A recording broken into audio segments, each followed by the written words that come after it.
ചില സമയം എൻ്റെ engine totally out of order ആകുമ്പോൾ ഞാൻ എടുക്കുന്ന ഒരു ഗ്രേറ്റ് എസ്കേപ്പ് ആണ് ഒരു ആയുർവേദ ട്രീറ്റ്മെന്റ്. ഇത്തവണ എൻ്റെ യാത്ര സമേതയിലേക്കാണ് കേട്ടോ. ഇത് ലേഡീസ് ഓൺലി ആണ്, അതാണ് ഇവിടുത്തെ പ്രത്യേകത. പറഞ്ഞു കേട്ടപ്പോൾ തന്നെ സൂതിങ് ആൻഡ് റിലാക്സിങ് ആയിട്ടുള്ള ആംബിയൻസ് ആണ് കേട്ടോ. പിന്നെ ഈ കാണുന്നതൊക്കെ എന്താണെന്ന് വെച്ചിട്ടുണ്ടെങ്കിൽ എന്നെ സുന്ദരിയാക്കാനുള്ള എൻ്റെ ഹെഡിലേക്കും അതേപോലെ തന്നെ ഫേസിലേക്കും ശരീരത്തിലേക്കും ഒക്കെയുള്ള കുറച്ച് ഐറ്റംസ് ആണ്. ആദ്യമേ തന്നെ രാസനാഥി പൊടിയൊക്കെ ഇട്ട് കാച്ചി എണ്ണയൊക്കെ ഉപയോഗിച്ച് നല്ല ഹെഡ് മസാജ് കിട്ടി കേട്ടോ. അതിനുശേഷം ഹെയർ പാക്കൊക്കെ ഇട്ട് ഹെയർ നല്ല കൂളാക്കി സെറ്റാക്കി വെച്ചു. ശേഷം ഫേസ് ട്രീറ്റ്മെന്റ് ആയിരുന്നു. നല്ല ബ്രൈറ്റനിങ് ഓയിൽസ് ഉപയോഗിച്ച് ഫേസ് നന്നായിട്ടൊരു മസാജ് ചെയ്തിരുന്നു. അതിനുശേഷം ഫേസ് പാക്ക് ഇട്ടു.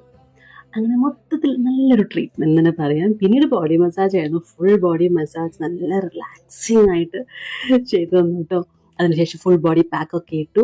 പിന്നെ അവസാന ദിവസം 3 ദിവസത്തെ ട്രീറ്റ്മെന്റ് ആയിരുന്നു. ലാസ്റ്റ് ഡേ എനിക്ക് സ്പെഷ്യൽ ആയിട്ട് സ്റ്റീമിംഗ് ഉണ്ടായിരുന്നു. അതുപോലെ തന്നെ ആയുർവേദ ഫേഷ്യലും ശിരോധാരി. പിന്നെ അത് കഴിഞ്ഞ് നല്ലൊരു കുളിയൊക്കെ പാസ്സായി വന്നപ്പം അവിടെ തന്നെ ഉണ്ടാക്കിയിട്ടുള്ള കൺമഷി തന്നു. അതുപോലെ ലിപ് ബാം തന്നു. പിന്നെ അവിടുത്തെ സ്പെഷ്യൽ ആയിരുന്നു ധൂമപാനവും കേശധൂപവും. ഇതൊക്കെ അന്യം നിന്ന് പോയെങ്കിലും ഇവിടെ ഇതൊക്കെ ഉണ്ട് കേട്ടോ.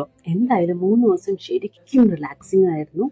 നെക്സ്റ്റ് ടൈം നിങ്ങളൊരു ആയുർവേദ ട്രീറ്റ്മെന്റ് നോക്കുന്നുണ്ടെങ്കിൽ സമേത കൊച്ചിയിലുള്ള കാക്കനാടാണ്, ഒന്ന് ചെക്കൗട്ട് ചെയ്തോളൂ. നിങ്ങൾക്ക് നല്ലൊരു ഓപ്ഷൻ ആയിരിക്കും. അവസാനം എനിക്ക് കുടിക്കാനായിട്ട് നല്ലൊരു ചുക്ക് കാപ്പിയും കിട്ടി കേട്ടോ. എന്തായാലും ഞാൻ നല്ല ഹാപ്പിയാണ്. So do check it out Sametha Ayurvedics for more details. Thank you സമേത.